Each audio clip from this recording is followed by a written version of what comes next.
Ook to this jari na grang fosten kotodansi fu differenti rutu. Oteng zondag 3 augustus na ini Vipra Nasi, Bankwerkerstraat 9 Rotterdam. Mist deze unieke ervaring van cultuur, muziek en mode niet. Een kotoshow van Naomi van Koten uit Suriname. Koluku mooi prodo missie nanga mooi prodo Aisa. Wie wint de titel? Tante Mea ode ook toe aanwezig. Helen Meynals is uw gastvrouw. Poku ode fu. Arki tori. Master Kaseko. Big time. Op maat. Pasensi familie en Essen en Friends. Surinaamse gerechten van Sweet Suripatu. Tickets verkrijgbaar via www.ticketkantoor.nl/shop/Grangala. Ook op de Bankwerkerstraat 7 tot 9 van dinsdag tot en met vrijdag tussen 12 uur en 5 uur 's middags. En kaarten ook bij Fred Kulturu Shop. Early bird tickets 17,50. Op is op, daarna €25. Inloop 2 uur 's middags, aanvang 3 uur tot 12:30 's nachts. Na Fosteng Grand Gala 2025 Kotodansi, zondag 3 augustus, let wel, op de Bankwerkerstraat 7 Rotterdam.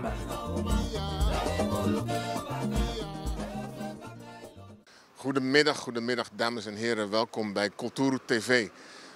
Mijn naam is Dennis Rutsch en ik zal de komende tijd regelmatig te zien zijn bij Kulturu TV, waarin ik bepaalde programma's zal gaan presenteren. En waarin ik u zal meenemen in het dagelijks leven van de mensen in Nederland, Rotterdam, Den Haag, Amsterdam, waar we dan ook zijn. We zullen u deelachtig maken van het leven van Surinamers in Nederland, van Marokkaanse mensen in Nederland, van Turkse mensen in Nederland en niet te vergeten van Nederlanders in Nederland natuurlijk. Dit alles bij Kulturu TV, binnenkort bij u op de buis. Goedemiddag, we zijn bij Cynthia. Goedemiddag Cynthia. Goedemiddag. Wij zijn van Kulturu TV. Ik ben Dennis Rutsch. Heel fijn dat je even tijd voor ons maakt. Ik wilde je vragen, hoe was je dag? Ik ben opgestaan, tanden poetsen, douchen, insmeren, aankleden, ontbijt.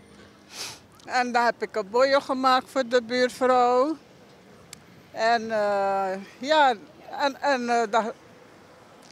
dagelijkse dingen, hè? Schoonmaken, vaatwassen. En toen dacht ik van, weet je wat, we gaan naar Vuurplaat om een paar inkopen te doen. Dat doe ik meestal voor de hele week. Dus ik heb een zware trolley.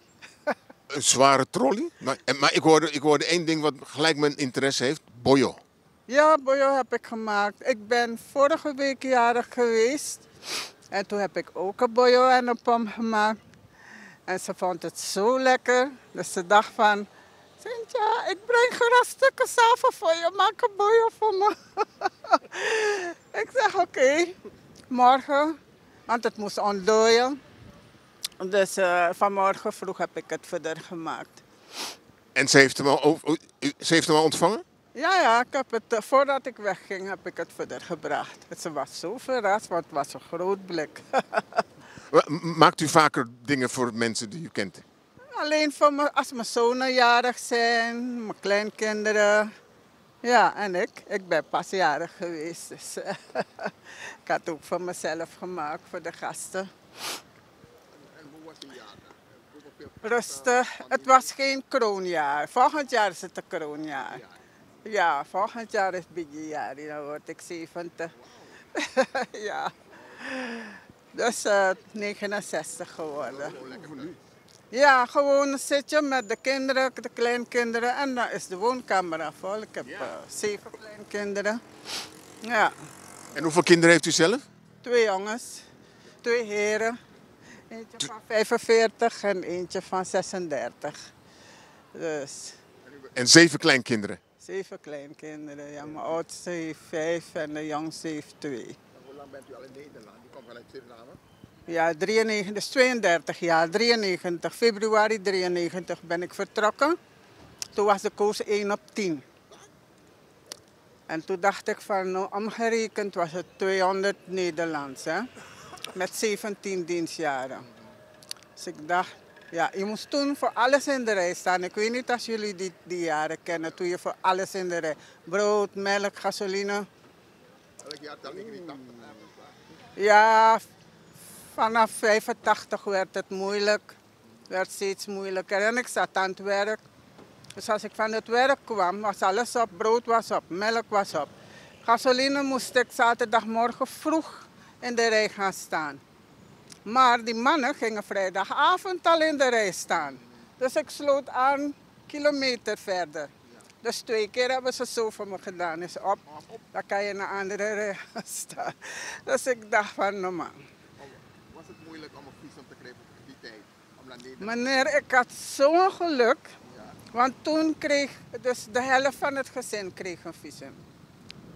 Dus moeder kreeg of kinderen kregen. Ik vroeg het aan bij de ambassade. Maar waar ik werkte kwam er iemand aan van de ambassade. Hele leuke meneer, ongeveer jouw leeftijd. Ik zeg, meneer, alsjeblieft, ik wil die kinderen weg. Die kinderen waren nog klein. Ik zeg, alsjeblieft, neem mijn paspoort, help me. Hij kwam elke dag, dus ik hielp hem vlot. Dus hij dacht, oké, dit keer kan ik jou helpen. De volgende dag kwam hij al met die dingen. Dus voetsie, weg. Oh, echt waar, dat snel. Ja. Heel snel, ik had geluk. En wat voor werk deed hij toen dan? Ik was bankemployee. Toen ter tijd. Bij de ABN AMRO. Ik ben begonnen bij HBU. Toen was het een 6-daagse werkweek. Ja. Ja. En volg je de situatie nu in Suriname nog een beetje? Meneer, ik kan niet met vakantie gaan. 2014 was ik voor het laatst. En toen was die koers 1 op... Het was hoger, dus 1 op 15 of 1 op 20 was het toen. Binnen no time is je vakantiegeld op. Dus ik ging altijd, als ik ging, was het voor een weekje of 2 weken. Want ik weet, temego, mijn actie, je nou een kleinigheid Jimmy, je nou een lekkers Jimmy. Je zou weer dus, en waar je blijft, waar je logeert, ik was logeerd bij mijn zus. Natuurlijk kan je niet gratis daar blijven, dus je gaat 2 keer naar de supermarkt. Je tankt 2 keer full tank. Je bij aan toestaan dat ba. En ik wil geen last zijn voor mensen, dus met de week ben ik dan weer weg. Heb je ook de ontwikkelingen nu in de regering, verkiezingen zijn geweest? Ze hebben niet veel, volgens mij helemaal niet, hè. Niet veel gedaan, want van mij, ik kijk elke dag. Vuile straten, straten met kraters, geen gaten, maar kraters bij regentijd, overstromingen, bij een beetje regen, straat Ilaiwatra, waterkant, daar, Heilige Weg, daar stinkt vreselijk. Dus werk aan de winkel voor de nieuwe regering.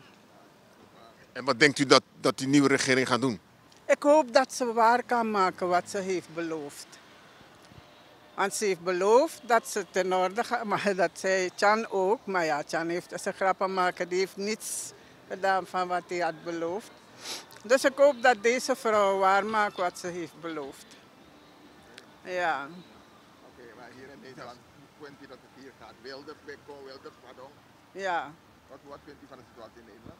Kijk, ik eet elke dag. Ik heb daar geen pensioen. Ik heb gewerkt, maar ik heb geen pensioen vandaan. Nou, wat AOV mij kiezen. Ja, zo. Maar ik kom uit. Ik kom uit een groot gezin van 14 kinderen. Ik heb geleerd om zuinig te zijn. Hè? Dus ik kom uit. U redt het. Ik red het. Zo. Ondanks dat ik geen pensioen heb, hè, red ik het toch. Want ik wil mijn kinderen niet lastigvallen. Dus ik bereken in toch. Huur, vaste lasten. En dan ga je het indelen in weken. Zoveel per week. Zonder dat je in de schulden komt. En dan red je het. volgens mij actie met dat jongen. Doe je nou een pensioen? Maar, ja, maar we komen uit. U bent een voorbeeld voor velen, vergeet niet. Ja, nou, dankjewel. Dankjewel. Welke mensen zien nou die dat groepen zou willen doen? Lilian, mijn zus, Kenneth, mijn broer, Emro, mijn broer, Carlo, mijn broer. Ik ben van de familie Sweet, dus de hele familie Sweet. In Suriname doe ik de groeten en de familie Sweet hier in Nederland. Dank u, hartelijk dank voor het prachtige interview. Welkom, dank u voor uw tijd. Mag ik vragen hoe u heet? Ik ben Judith Wijngaarden Maturin. Welkom. Dit is mijn zoon. Reo Wijngaarden. Is jouw tijd. En u vertelde, u bent op vakantie. Ik ben op vakantie, ja. En, hoe lang bent u op vakantie? Ik bleef tot 20 augustus. Want mijn man voegt zich, dus als het goed is, over 3 weken hier. Mocht zijn visum in orde komen, want dat is twijfelachtig. En u Dus verblijft bij uw zoon? Ik verblijf bij mijn 2 zonen en mijn zus, dus ik rouleer. Ja, gezellig. Hij is nu de gelukkige Precies. die u mag opvangen en Ja. rondleiden in het mooie Rotterdam-Zuid. Precies. Ja. En wat heeft u zo al beleefd vandaag? Ik ben lekker lang in bed gebleven, want hij werkt. Dus, en na het werk heeft hij me opgehaald. En nu struinen we rond. We zijn ergens op een terrasje, een Surinaams terrasje. Hoe heet dat? Pretoria, Afrikaanderplein. Lekkere broodjes overigens. En nu gaan we wat boodschappen halen. Oké, boodschappen. En dat betekent dat er gekookt gaat worden. Waarschijnlijk. En wat gaat u vandaag eten? Nou, vandaag doen we het makkelijk. We gaan vanmorgen koken. Maar hij is een uitstekende kok hoor. Sorry hoor, dat ik telkens naar hem Nee, verwijs. dat maakt niet Hij uit. kookt lekkerder dan ik. Vertel. Maar mixed ginger kip gaat het worden. Het wordt met ginger kip, dat is zijn favorite. Dus dat staat op het programma. En wat zit daarbij? Kip met mixed ginger. Ken je mixed ginger? Ik ken... Heel veel mensen kennen dit niet. Nou, u mist een heleboel hoor meneer. Misschien mixed pickles, kan je het zo? Mixed pickles ken ik. Oh ja, wij kennen het als mixed ginger in Suriname. Het is hetzelfde. Oh, oké. Nee, aan de overkant gaan we dan. Ja, bij toko geloof ik. Oké. En, Ja. en dat eet je met rijst? Yep. En de perfecte combinatie is met kousenman. Ja, feestmaal. Daar kijkt u naar uit. Niet echt, want ik eet het heel regelmatig, hij minder. Ik heb het aangevraagd. Maar jij gaat het maken? Nee.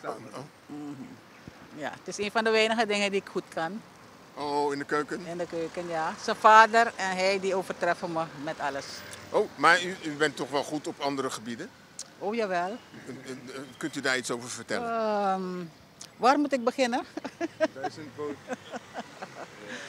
Ik ben bezig met werken in de achterstandswijken in Suriname. Oké, sociaal werk.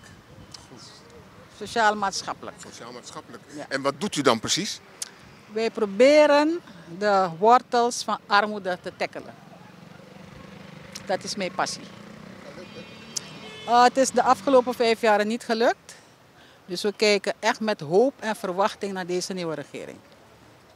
Dat is een hele goed vooruitzicht. En wat verwacht u dan van deze nieuwe regering? Nou, ik heb al geprobeerd contacten te leggen. Ik heb informatie opgestuurd. En mijn ding is versterken van de gezinnen.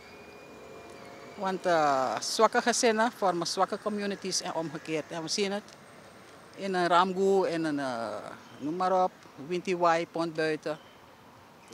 Texas. Ik ben persoonlijk in Texas bezig, als jullie dat iets zegt. Pardon? U bent heel goed bezig. Ik dacht het wel, ja. De afgelopen 5 jaar is het niet echt gelukt. Nee.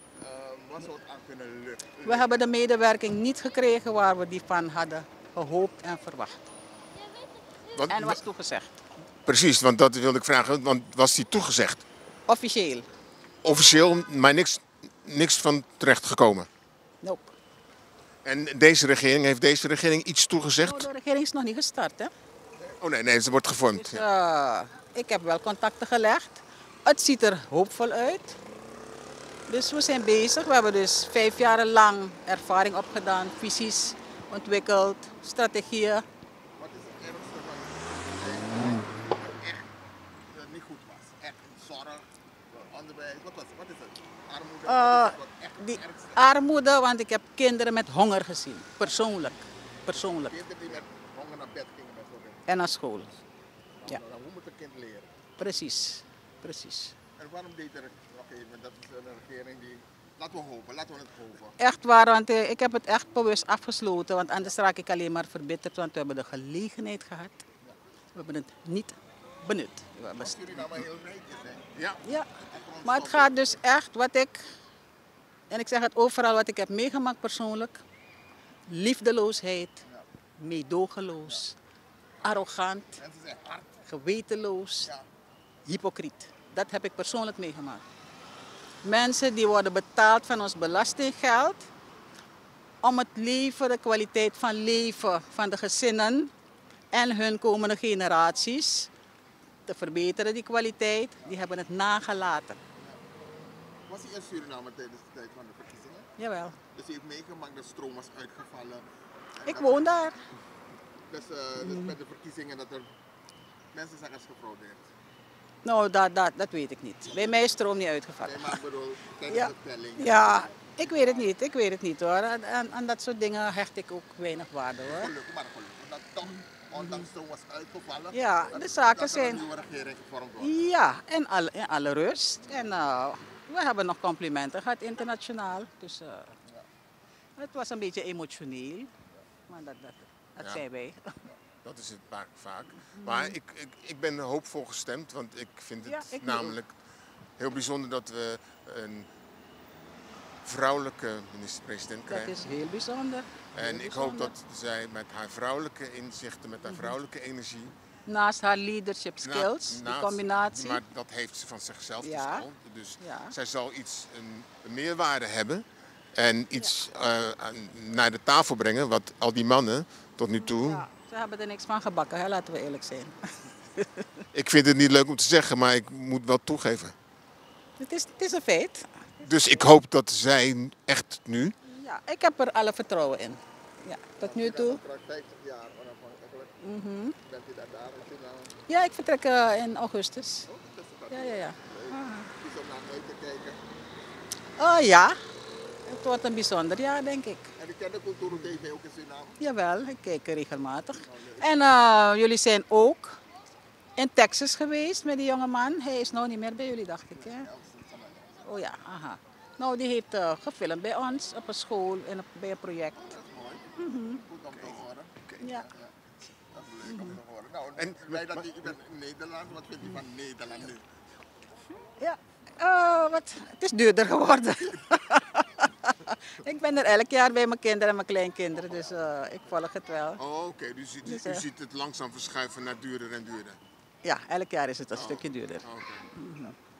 Maar goed, ik ben dankbaar dat ik nog kan komen en nog wat kan winkelen. Dus ik ben daar onze lieve Heer zeer dankbaar voor. Bijzonder dankbaar.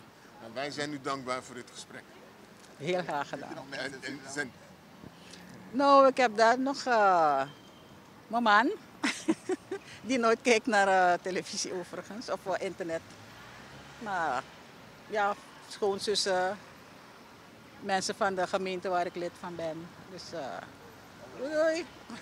Dank u wel. Middag, en we staan hier bij Andy. Goedemiddag Andy. Goedemiddag. Ja, we zijn heel blij dat je even tijd maakt voor ons. Want wij zijn heel erg benieuwd hoe je dag was vandaag. Ja, best wel niet te druk, niet te rustig. Ja, Lekker gewerkt. Mag ik vragen wat voor werk je doet? Ik doe vloeren leggen, vloeren vloeien. Oké, Zeg maar. en vandaag is alles soepel gegaan? Ja, ik had 2 werken. Eentje in Leidschendam, eentje in Berkel. Dus ging behoorlijk goed. En dat loopt allemaal soepel zo? dat Ja, je- geen soepel, geen rare dingen, dat niks, is altijd fijn, hè? niks fouts gegaan. Alles. En is er iets wat er bovenuit stak? Iets wat... Nou, het was lekker weer. We konden van weer genieten tussenin. Want soms krijg je alles in één keer. Maar soms moet je even wachten voor de lastvracht. Dus we konden even genieten van het weer, even lekker eten, weet je. Oké dan, juist. Goedemiddag. Hoe heet jij? JD. JD. JD, ja. JD. Ja. Hey JD, goedemiddag. Wij zijn van Goedemiddag. Culturo TV. We wilden graag weten, hoe was je dag? Goed man, ik heb naar werk gegaan en nu ga ik gewoon in de stad. Maar wat voor werk doe je? Aan mijn hairstylist. Hairstylist. Vertel. Kapsalon. Je werkt in een kapsalon. Ja. En wat heb je vandaag meegemaakt? Niks eigenlijk, want ik ben mijn eerste keer in Nederland. So ik ben nu aan het wennen.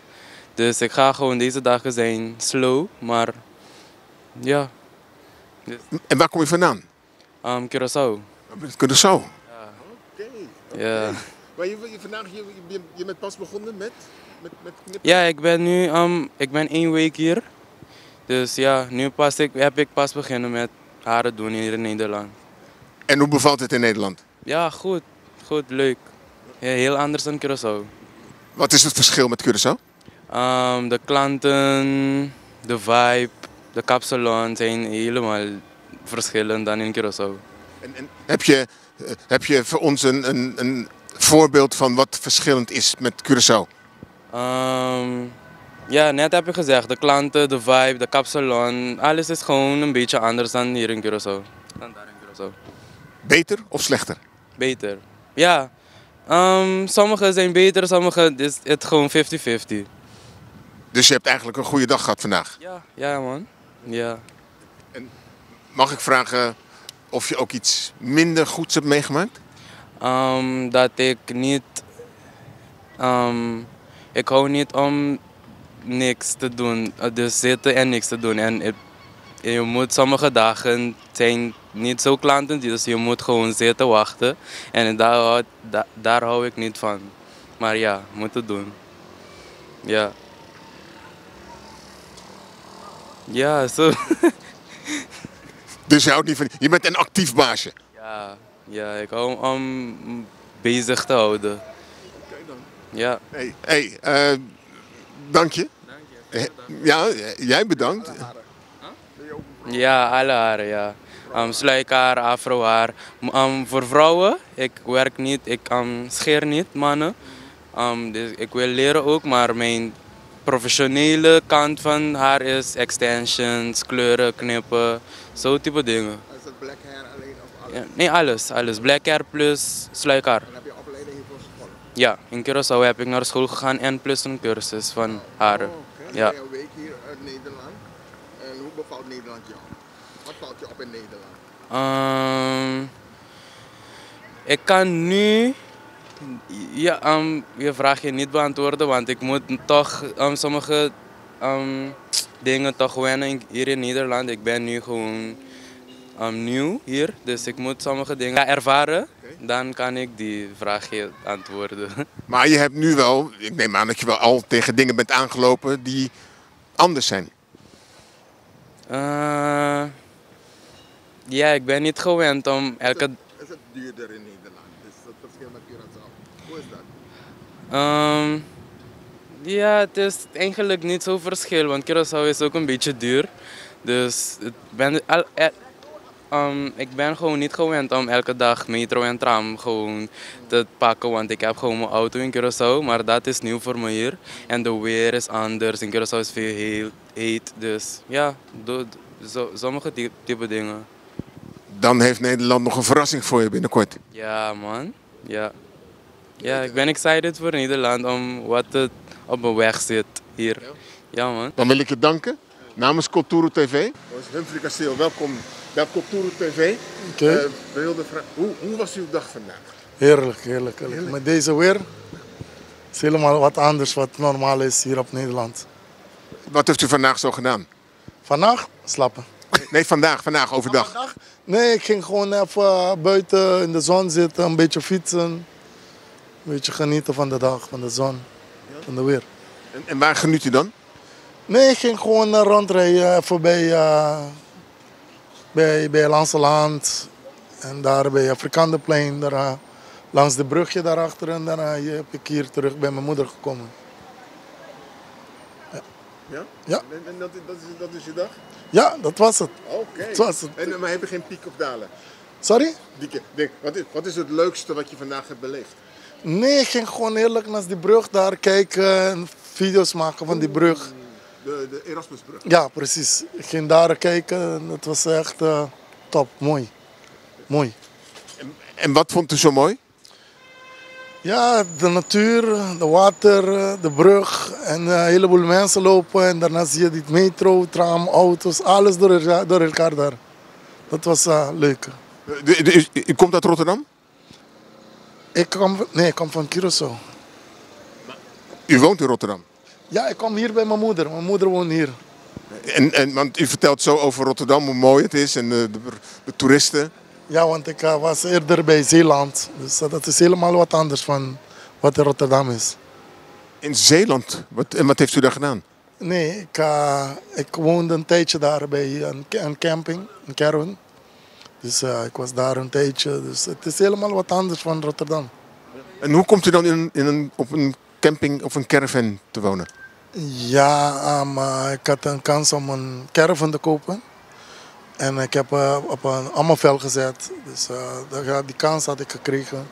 Maar ik was een korte tijd. Daarna heb ik terug naar Antillen gegaan.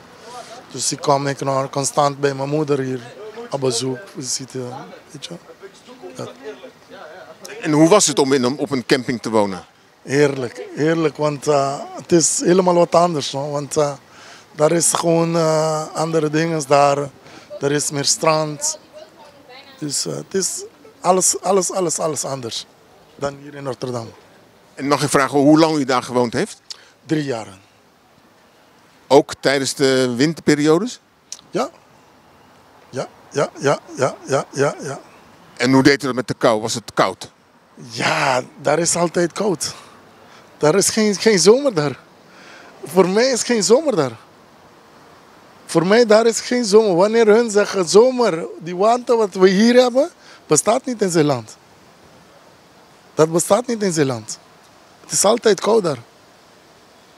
Het is altijd koud daar. Het is helemaal wat anders dan van hier in Rotterdam.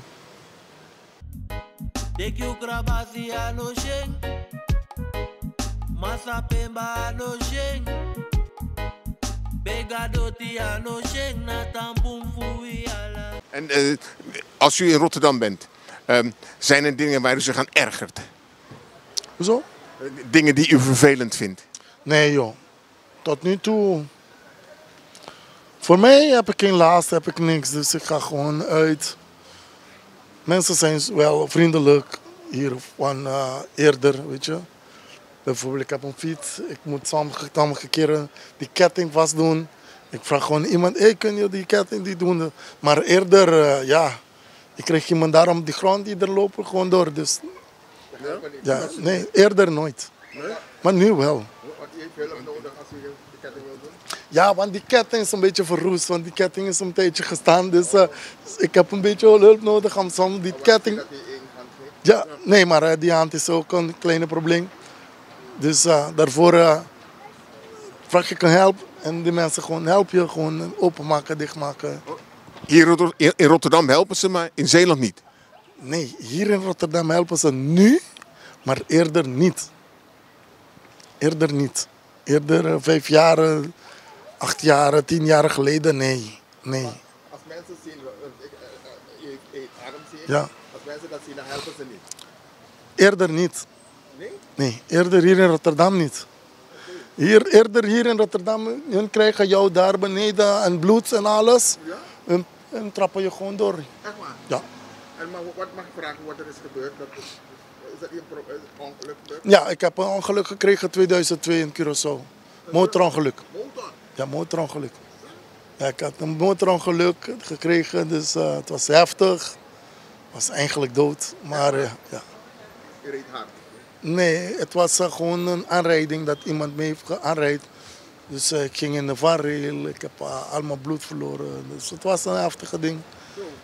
Ja, maar ik heb het goed gedaan. Dus doorleven en alles gewoon doordoen. Dus, ik was net aan de telefoon met een familie van mij en die vraagt me, wat ga je doen, fietsen? Ik zeg, ja, ik ga fietsen. Ze zegt me, ben je gek of wat?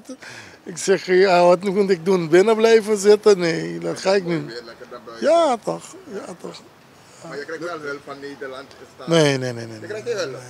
Nee? Ik ben iemand die nooit op daad was. Ja, maar je hebt recht Ja. op hulp hier in Nederland. Ja, die rechten ga ik niet voor. Want hier op Nederland, als je voor die rechten gaat, moet je ook dingen inleveren. Dus dan moet je ook binnen blijven. Moet je... Ik bedoel, je hebt recht op schoonmaak, dat iemand komt helpen. Nee, maar die dingen heb ik niet meer nodig. Nee? Toen de tijd dat ik mijn ongeluk had gekregen, was mijn moeder op Curaçao. Ja. En die heeft me geholpen. En daarna, ik heb wel een jaartje geslapen.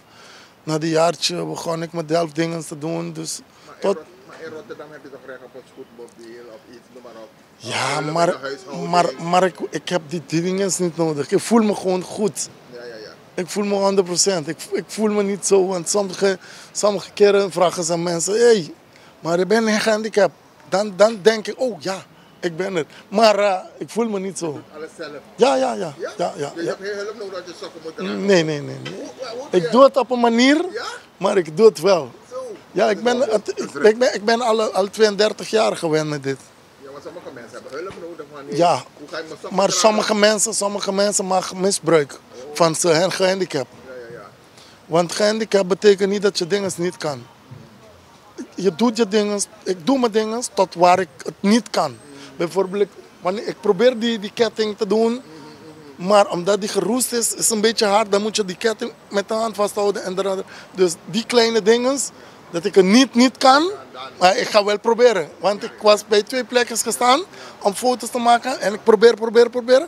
Tot wanneer ik het niet kon, dat vraag ik gewoon, hey, kun je me helpen met die ketting dicht te doen? En, ja, tot daar. Maar anders doe ik gewoon mijn ding. Dus je bent gewoon zelfredzaam? Ja, precies.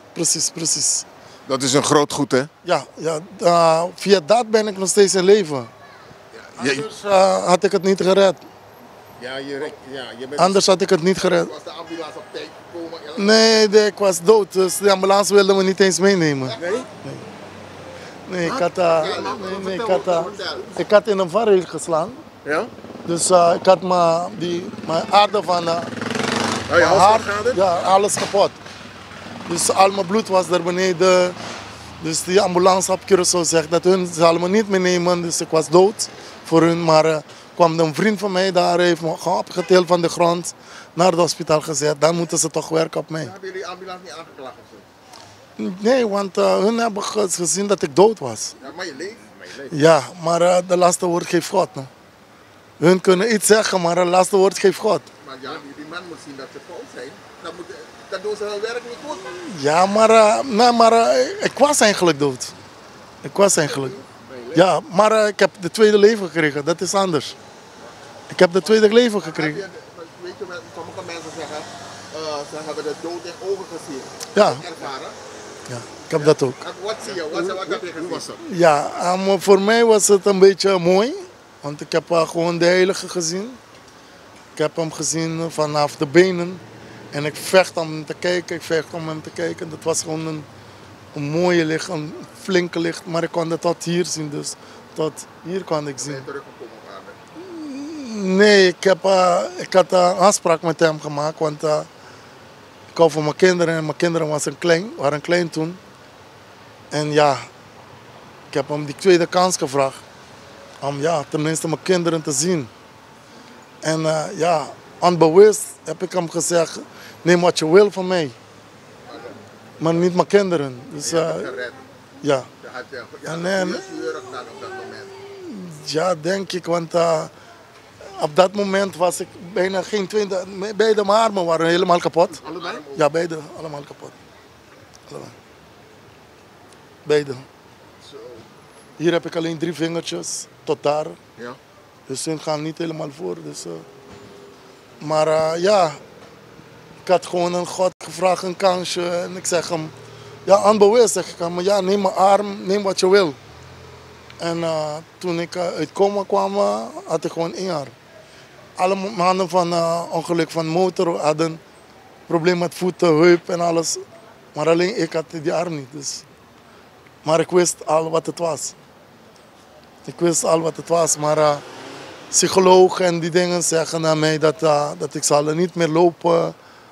Ik was helemaal gehandicapt. Dus Maar als God heeft je echt een tweede kans gegeven. Want als de ambulance je had laten liggen, ja, precies. dan komt er een engel, je neef, Ja. die neemt jou en die brengt jou. Ja, Dus precies. je bent echt nog een keer een Ja, kans precies, gekregen. precies. En wat doe je nu? Wat doe je? Geef je het door aan mensen? Ja, meeste mensen daar op Curaçao, hun rijden gewoon motor zonder helm. En ik zeg aan de meeste van hun, hey, gebruik je helm, want... Kijk wat mij is overkomen. ja, precies. Maar ik had helm. Ja. Daarvoor ben ik nog steeds in leven. Helm niet had. Nee, want ik heb in de vangrail geklapt, in mijn helm. Kapot. En die glijde hier en hier binnengekomen. Dus anders was ze hier binnen gegaan. Dus dan had ik niet de tweede en geen derde kans gekregen. Snap Helm je? heeft je ook gered. Dus. Ja, precies. En dat zeg ik aan hun elke keer. Hier hebben ze altijd helm, maar daar gebruikt niemand de helm. Ja, met hier is het verplicht, hè? Ja, maar is niet probleem. daar is het ook verplicht, maar hun doen het niet. Weet je, er is geen regel. Ja, maar weet je, Curaçao is klein, alles is anders daar. Het zijn andere culturen, het is een andere manier, alles anders daar. Je kookt ook zelf. Je kookt Ja, zelf. ik kook zelf. Ik heb net voor mijn moeder ook gekookt gisteren en ze was zo blij met dat. Dus. Ja, wat heb je gemaakt dan? Pasta. Zie. Die eet dat. Zie, ja. Wat heb je gemaakt voor je? Ik heb macaroni gemaakt met kip en shawarma en kaas. Dus ik heb het lekker gemaakt voor haar. Ze was dan echt blij. Dus ja, dat. Ik doe mijn best, ik doe mijn dingen. Ik geef niet op. Hey, tweede kans. Ja, ik geef nooit op. Ja, er zijn momentjes dat ik ook in het leven sommige mensen krijg en dat ik ook over God kan praten en hun de echte woord van God geef. Dus dat heb ik ook. Maar God is die ene die, wanneer hij beslist dat ik dat doe of niet doe. Ja, ja. Snap je? Ik heb wel die woorden en wel die momenten, maar alleen wanneer hij het wil. Er zijn mensen die lopen en gaan over God praten, dat God hun hebben niet gestuurd. Dat is een groot verschil. Er zijn mensen die dat hebben, maar op het moment dat God het doet, want dat moet het werk van God zijn en niet jouw werk. Snap je? Als je die werk van God doet, wanneer God het wil, gaat het zo. Maar als God het niet stuurt, jij loopt iets te doen dat het is niet van God. Het is hetzelfde dan een priest. Een priest gaat de hele week zit in de Bijbel, in een boekje en kijk, deze week ga ik dit praten, dat praten. En wanneer je dat gaat geven in de kerk, dat geef je wat jij wil. Dat is niet wat God wil. Mensen denken, mensen zeggen dat is van God. Dat is niet van God. Jij hebt gedacht, jij hebt het gemaakt en jij hebt het gebracht. Maar wanneer God jou de echte woord geeft, praat je gewoon iets. En ik ben bang van God. De enige dat ik bang vind. Want sommige keren krijg ik mensen dat ik praat iets gek. Hè? En dan word ik echt boos en raar op mezelf en zeg, wat heb ik gepraat? Dan ga ik in mijn Bijbel, dan krijg ik die dingen en zeg, oké, ik heb een beetje rust. Dus dan weet ik dat hij heeft het gepraat en nooit ik. Dus dat is het. Ja, dat is het. Mooi. Dus God is je gids. Altijd. Dat is alles voor mij. Mag ik je hartelijk danken voor dit mooie gesprek. Graag.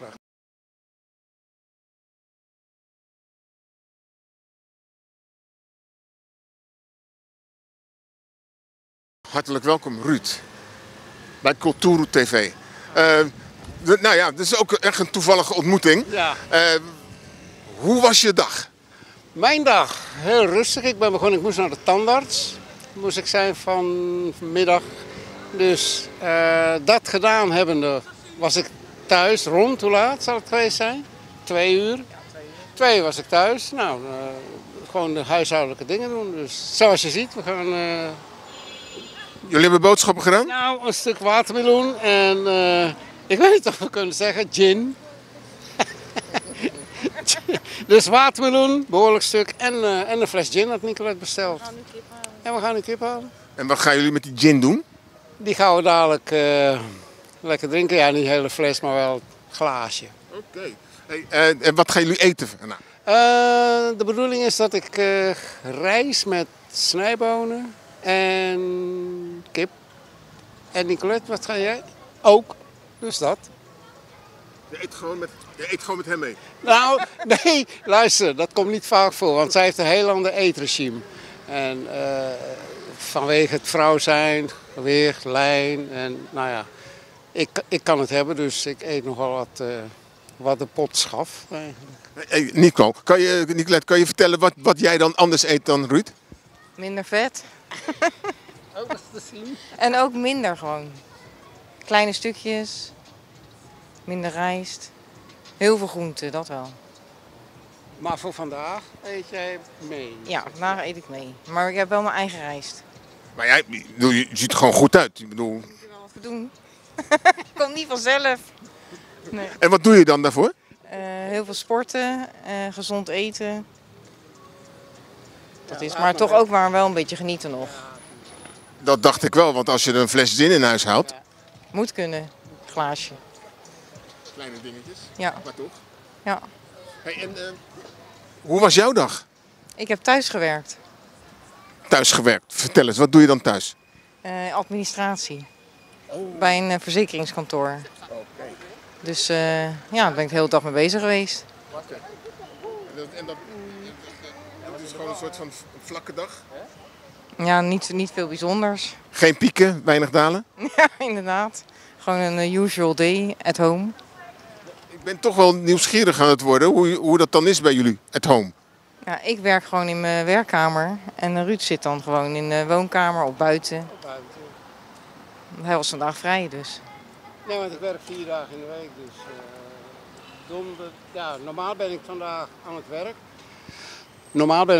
werk. Maar gezien ik naar de tandarts moest, was ik vrij en dan begin ik zondag weer. Zondag. En waar zit jij? Ik werk op Schiphol, in een VIP-center. Oké. Qua gasten in het hogere segment. Dus met alle respect voor de overige gasten hoor. Dus, maar dat doe ik al, hoe lang nu? In totaal op Schiphol 6 jaar. Waarvan nu 1,5 jaar in de VIP-centrum. Bevalt nog steeds. Ja? Ja, prima. Goed te doen. Nou, ja? Het klinkt echt goed hè, bij jullie. Het klinkt echt gezellig bij jullie thuis. We hebben ook niet te klagen joh. Dus we genieten van iedere dag. We genieten van ieder moment.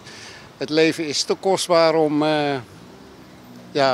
door je vingers te laten glippen, zeg maar. Dus vandaar. Okay.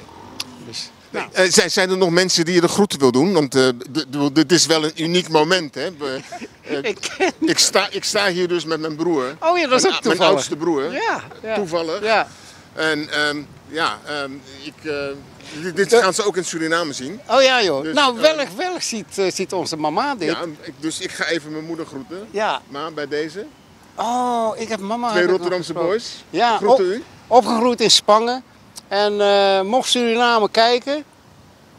Dit is Nicolette. Dit is Nicolette, schoonzus. En dit is mijn broer Dennis. We komen elkaar tegen op het moment dat we het gesprek weer gewoon oppakken. Ja. Zoals nu. Maar altijd? Altijd. Gewoon alsof er niks tussen zit. De Suriname, ciao. Hey, en Lobby. Ja. Goedemiddag Ashraf. Goedemiddag. Ik ben Dennis Rutsch. Welkom bij Cultuur TV. En wij zijn heel benieuwd hoe jouw dag was. Wat heb je vandaag gedaan? Hard gewerkt. Hard gewerkt en... ja, hard gewerkt. Hoe beschrijf je dag eens? Opgestaan in de ochtend, vroeg. Gebeden, dat is het belangrijkste. Daarna naar het werk gegaan. Ik zit in de bouw. Dus ja, van toen tot nu zeg maar gewerkt, 5 uur. En nu door naar een klant en daarna naar huis. En hoe laat begin je dan? 5:30 vertrek ik in de ochtend. Yes. En bidden is iets vroeger. Dat is nu rond 4 uur, dus vroeg opstaan. Dat zijn lange dagen van jou? Ja, moet wel, hè, als je geld wil verdienen. En is er iets gebeurd vandaag waarvan je zegt... Oh, dat was een happy moment? Elke moment is een happy moment. Elke moment. Tegenslagen zijn ook een happy moment. Goede momenten zijn happy moments, alles. Zolang we nog leven, zolang we nog kunnen bidden, is alles goed. En ik hoor dat bidden belangrijk is voor je. Dat is waar. Ik ben moslim. Islam is heel belangrijk. Het belangrijkste. Dat is wat ons staande houdt. En dat is wat ons door het leven brengt. Dus ja. Hoe vaak moet je bidden? Hoe vaak moet... 5 keer per dag. 5 keer per dag. Ochtend, middag, namiddag, avond en iets na de avond. En zijn het speciale vaste gebeden? Ja, het zijn vaste gebeden, vaste tijden. Dus elke moslim moet zich daaraan houden. En als je succes wil in het leven, is dat de sleutel. Het bidden? Het bidden. Het geloof op zich? Ja, maar als een moslim is het bidden het grootste onderdeel van het geloof. Nee, niet het grootste, maar een groot onderdeel van het geloof. Dus ja, als je niet bidt, is het heel lastig om je geloof te beoefenen, zeg maar. Dus, Ik ken de islam als een heel mooi iets. Hè? Dat je zegt van, doe goed, hè? Geen gekke dingen doen. Dat leren jullie ook, hè? Om mensen te respecteren en noem maar op. ja. Maar wat vind je van de uitspraak van Wilders, zeg maar? Hoe hij kijkt naar de islam?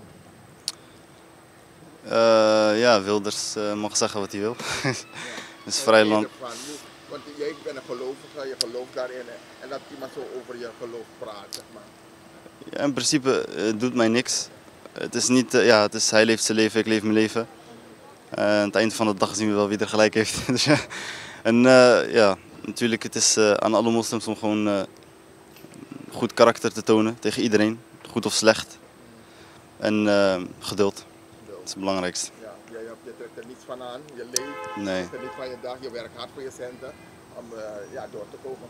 Ja? Ik heb geen tijd om erop te reageren. Je respecteert mensen. Ja, dat moet, is belangrijk. En je laat ze hun waarde.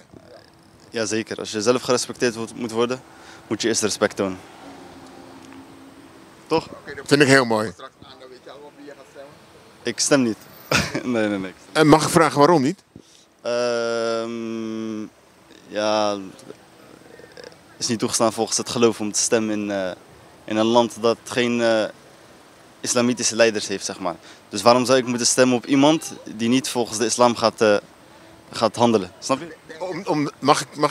Mag ik je erop wijzen dat als je niet gaat stemmen, je stem naar de grootste partij gaat?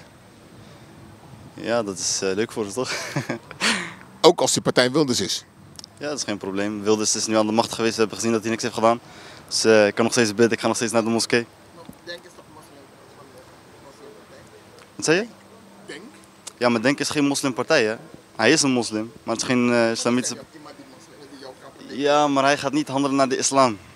Dus hij gaat niet handelen naar de islam als hij, zeg maar, het land wil gaan veranderen. Het is niet dat hij opeens... Maar hij houdt rekening met jou, hij komt voor jou op. Ja, dat valt nog te betwijfelen. Ik weet niet. Hij vecht tegen Wilders voor jou. Ja, of het voor mij is of voor zijn eigen stem, ik weet het niet. Nou, ik kan je zeggen, als je niet stemt, dan ga ik je stem naar de grootste partij. En ik denk niet dat is wat je wil. Ja, in principe, ik hou me er niet echt voor mee bezig. De wereld is groot. Ja, maar het is wel een dingetje om over na te denken. Ja, klopt. Hey, dankjewel. Goedemiddag, mag ik vragen hoe u heet? Ik heet Caroline Jean-Baptiste. Goedemiddag, Caroline Jean-Baptiste. Wij zijn van Cultuur TV. En ik wilde graag vragen, hoe was uw dag vandaag? Ja, mijn dag was een beetje zwaar, hè. Omdat de auto van mijn kinderen was kapot. Ik moet naar de garage om de auto te repareren. Alle kinderen werken, school. De vakantie is begonnen, maar paar is nog bezig. Dus het was een zwaar dag. En waarom precies? Ja, maar omdat de auto van de kinderen is kapot. Ik moet naar de garage. Mama moet dat doen. Papa is ergens aan het werken. Ja, mama moet blijven alles doen voor de kinderen. Dus het is echt een zwaar werk daar. Maar in de genade van God, ik heb goed gedaan. Dus nu ben ik rustig. Dan ga ik shoppen. Dus zo. Dus ook kort gezegd, het was een drukke maar goede dag. Ja, druk maar goed dag. Maar we hebben dat nodig, hè. Kijk onze leeftijd. Als je beweegt niet, ga je nog een beetje pijn in het lichaam. Maar als je beweegt, is goed. Dus was goed. Einde van de dag, dan ga ik zeggen, is goed, was goed. ervaring, maar goed ervaring. Een beetje moe, maar goed. Ik kom uit Congo, als je kan zeggen zo. Nee. Je kunt alles zeggen. Zo? Dat betekent, we maken mensen dood in mijn land, maar iedereen ziet, maar ze wil niks zeggen. Dus zo. RDC Congo. Congo is aan het vechten tegen Rwanda. Bent u gevlucht uit Congo? Yes. Waarom bent u gevlucht? Wat was de reden? De reden is doordat oorlog blijven mensen doodmaken. Dus daarom ben ik hier in Nederland. Gekozen voor Nederland, niet voor België of ander land? Nee, maar Nederland is goed. Ze ontvangen mensen goed. Dat is zo. De meeste zou je denken, de meeste mensen uit Congo gaan naar België. Ja, maar Nederland ook is goed. België is goed, maar ik heb het Nederland, omdat ik hou van Nederland. Wat is zo leuk aan Nederland? Ja, ze helpen mensen om naar voren te gaan. Ze laten ons niet blijven in eenzelfde plek. Ze laten talen leren en ze helpen met de opleiding om iets te doen. En dat is goed van. U bent gevlucht uit Congo. Bent u alleen gevlucht met kinderen? Nee, ik was alleen. Alleen? Hier getrouwd en kinderen gekregen. En daar is ook een punt van Nederland. Hoe oud was u toen u moest vluchten? Boven van 30. Ja. Oké. Maar dan, waarom bent u gevlucht? Wat de militairen u pakken? Was er iets gebeurd? Ja, maar daar is altijd... Ja, als ik weer alles uitleg, ik ga nooit terug daar. Mijn gedachten gaan nooit terug, omdat het is een moeilijke situatie. Dat was vroeger. Maar tot nu. Tot nu toe? Ze zijn niet veranderd? Nee, nu is het bijna 30 jaar. En kunt u vertellen hoe het nu is dan? Nu is hetzelfde. We proberen vrede te maken met Amerika. En ze proberen dingen oplossing zoeken om te vrede. Omdat tot nu, ze maken moeilijk met de kinderen, vrouw en kleine kinderen. En ze doden ook jongeren. Maar vroeger was het moeilijker. Hè? Bent u met een vliegtuig gekomen? Was het moeilijk om een ticket te kopen? Nee, maar je kan niet een ticket kopen. Mensen die helpen jou om te komen. Oké, en dan als je in Nederland bent, dan vraag je asiel aan. Hoe gaat het? Ja, maar bij het asiel was goed. Maar dan nee. Moet je je paspoort laten zien of wat je paspoort weg? Ja, je laat zien wat je hebt in je hand. Ja. Wat heb je al gegeven dat je dat laat zien naar de overheid. Zoiets. Wat heb je in je hand dat je gaat laten zien. Maar dan ben je goed opgevangen. Vroeger was het misschien makkelijker, want tegenwoordig met Wilders. Nee, nu is het moeilijk. Nu is het moeilijk. Wat we horen met de mensen die is binnengekomen, echt is het moeilijker nu. Ja. Maar het is niet zomaar door die corona. Hè. En na de corona, alles is veranderd. Ja. Alles is veranderd. Wilders is ook moeilijker geworden. Ja, wat we kunnen zeggen. Hij is moeilijk, maar die andere wet ook we geven, is voor ons beschermen. Hè? Ja, maar er zijn mensen die het heel moeilijk hebben. Ja. Kijk als u. Wat we moeten doen. Ja, we gaan blijven leven. Ja. Is het zo? Als we zoeken makkelijk, we krijgen ook niet te makkelijk. We moeten vechten. Die leven is altijd te vechten. Niemand kan zeggen, ja, ik ga naar Amerika, ik ga ergens. Toen we kwamen hier, we dachten dat is beter. Maar wat we zien nu, is niet hetzelfde van 10 jaar of 20 jaar geleden. Nee. Maar dan gaat het ooit veranderen in Congo? Ja, we hopen wel. Als het verandert, we gaan terug. Wat zou er moeten gebeuren volgens u om het te veranderen? Vrede moet komen. Grens van ons. Rwanda moet weg. Laat de Congo rustig. En dan we kunnen zelf ontwikkelen. Als je Rwanda blijft nog daar. En Noord stellen onze minerai van de grond. Die gaat niet rustig. En dan we vragen alle president van de wereld moet echt daar, omdat iedereen is ook achter. Omdat die dingen die stellen daar, we maken Tesla, we maken iPhone. En mensen is bezig aan te doden, die jongeren.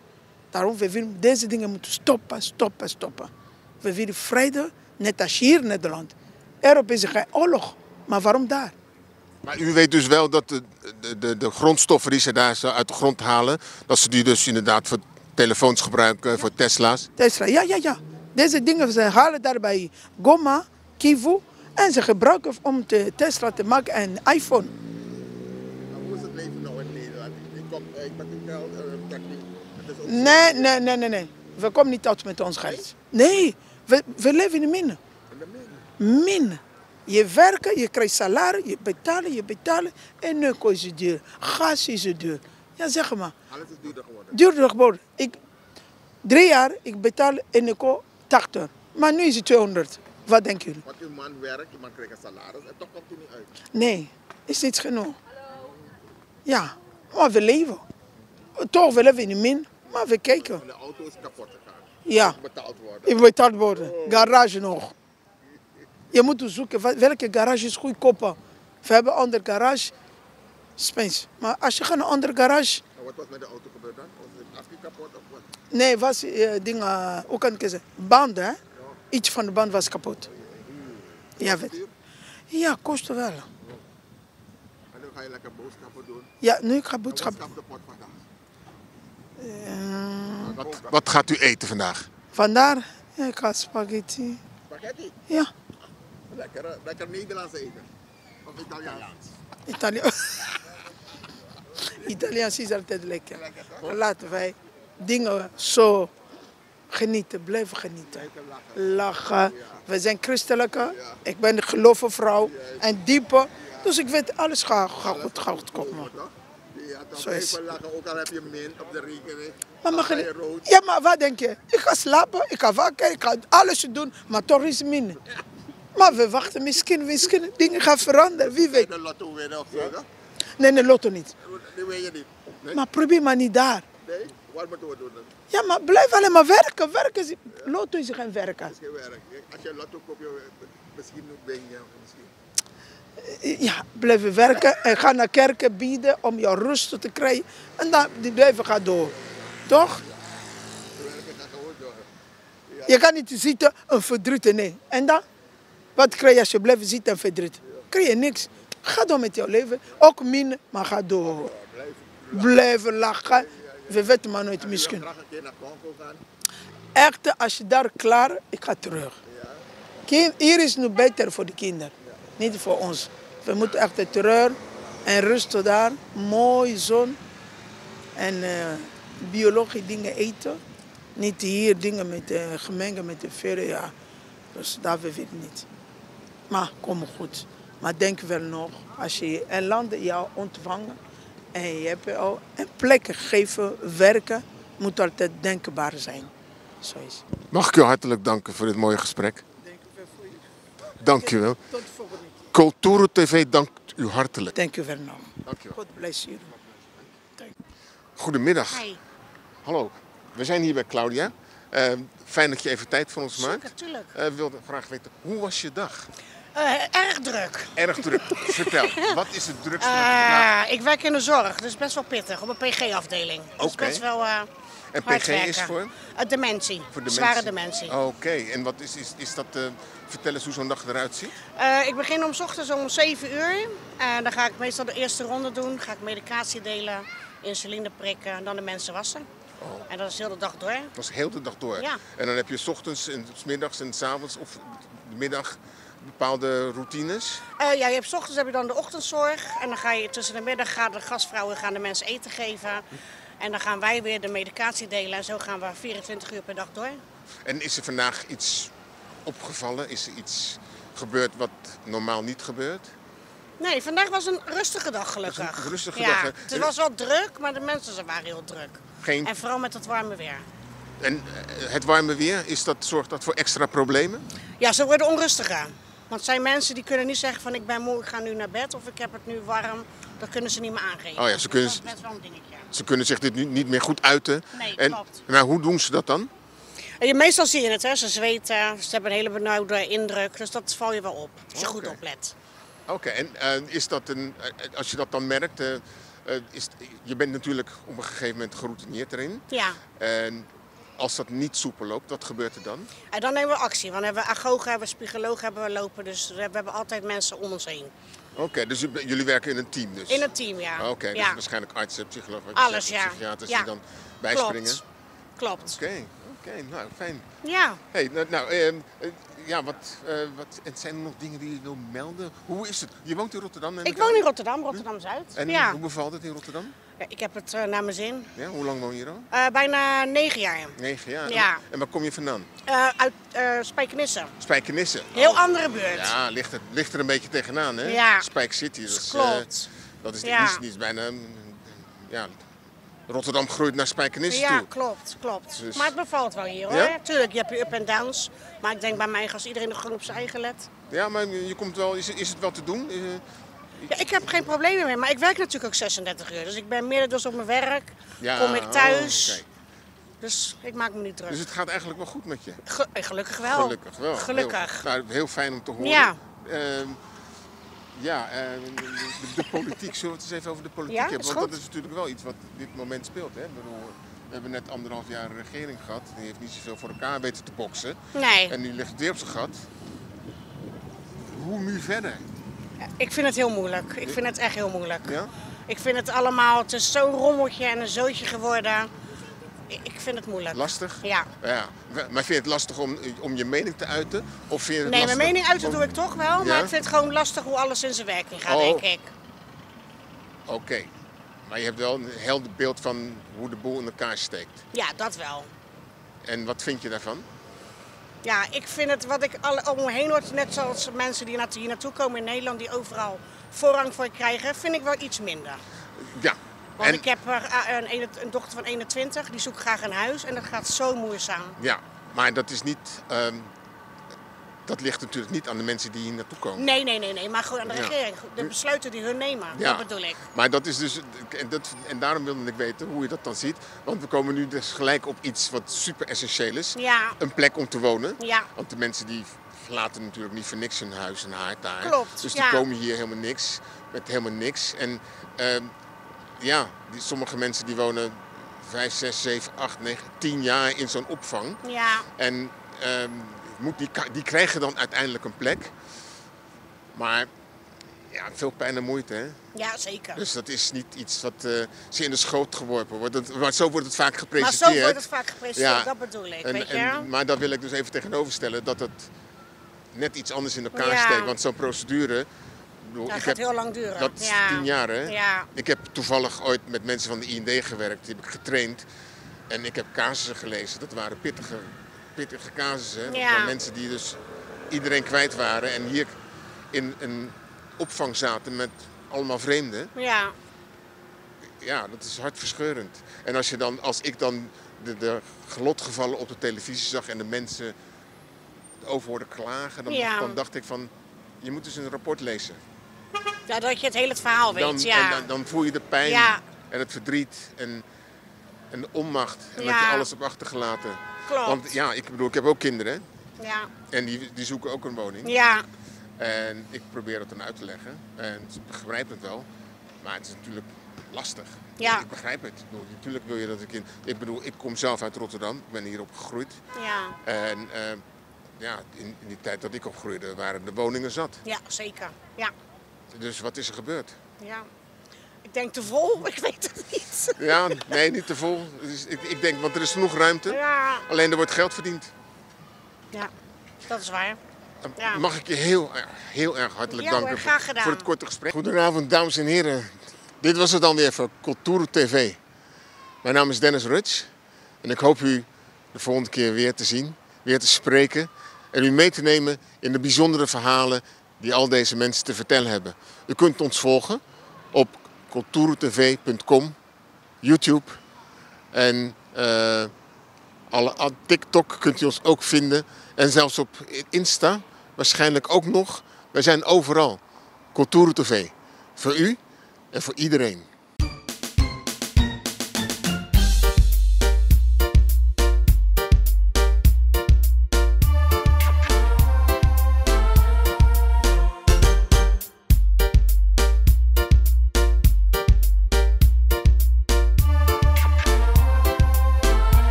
Zorgen moet je doen, niet maken. Zorg is persoonlijk. Onze jongste patiënten krijgen daarom bij de huisartsenspoedpost ook een persoonlijke behandeling. Onze artsen zijn zeer bekwaam in het opvangen en behandelen van uw kind. Huisartsenspoedpost Suriname. Uw zorg is onze zorg.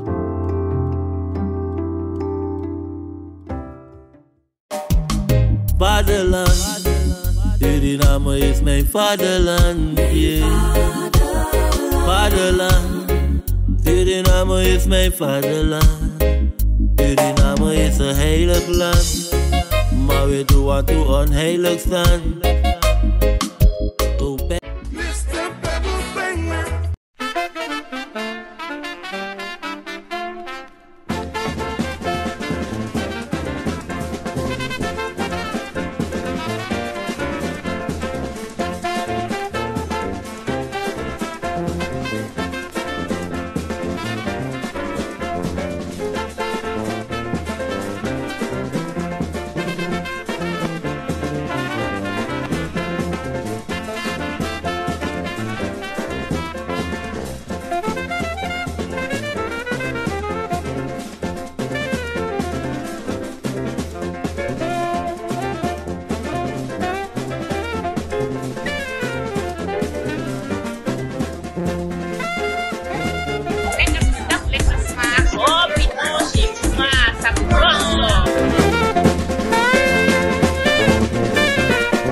Fatherland.